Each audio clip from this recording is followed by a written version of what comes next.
Last episode, we talked about the history beneath our feet and how some of this infrastructure has been underground for over 100 years.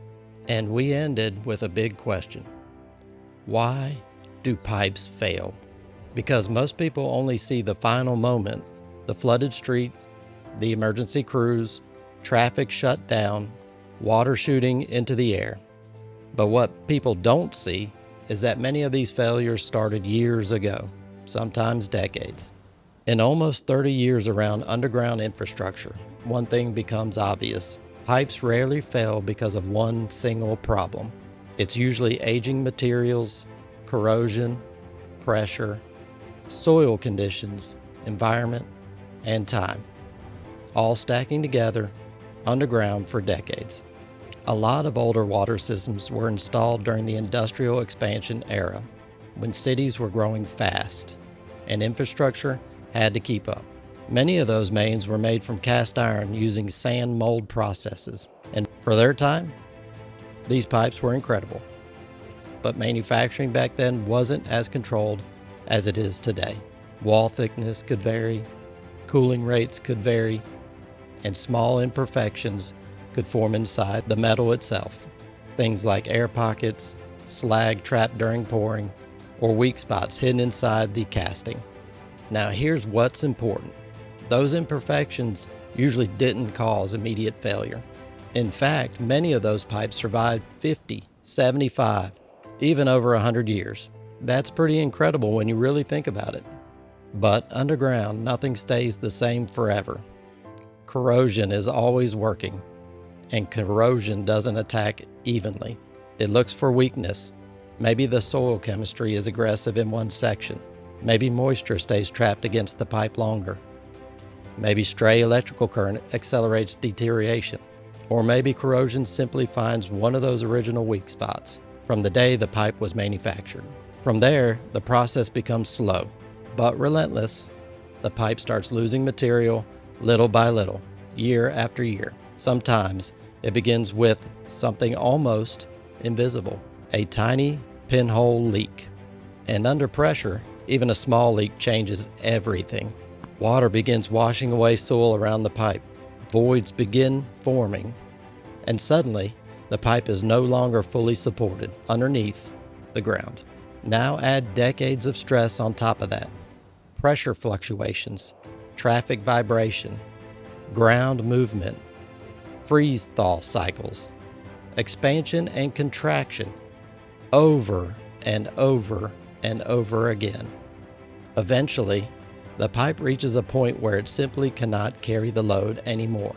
And what people think was a sudden catastrophic failure was actually developing underground for years, sometimes decades. And here's something most people never realize.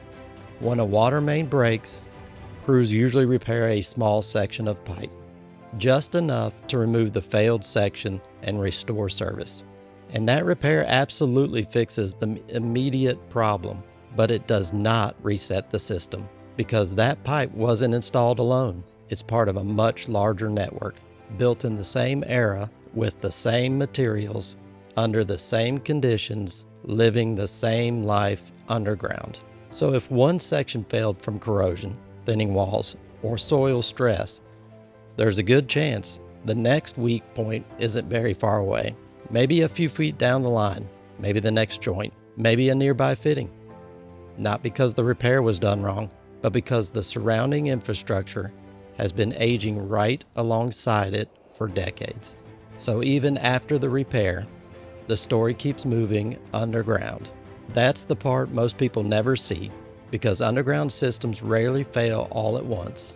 They weaken, they shift, they corrode, until eventually they can no longer carry the load.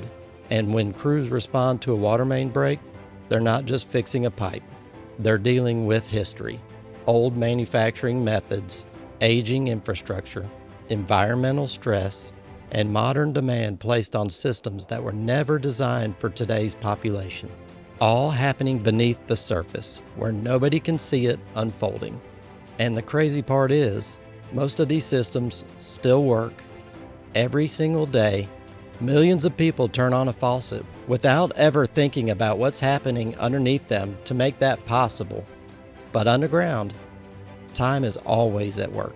And eventually, every pipe tells its story. And that brings us into next episode, because not all pipe was created equal. Every generation believed they had found the best material for the job.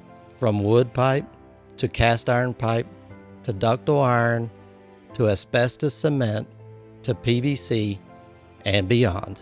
Each one solved problems from its time. Each one came with strengths and weaknesses nobody fully understood yet. And some of those decisions are still shaping infrastructure today. Next episode, we break down the evolution of pipe materials, what made each one the best of its era, and why that still matters underground right now. Welcome back to Under Pressure Underground.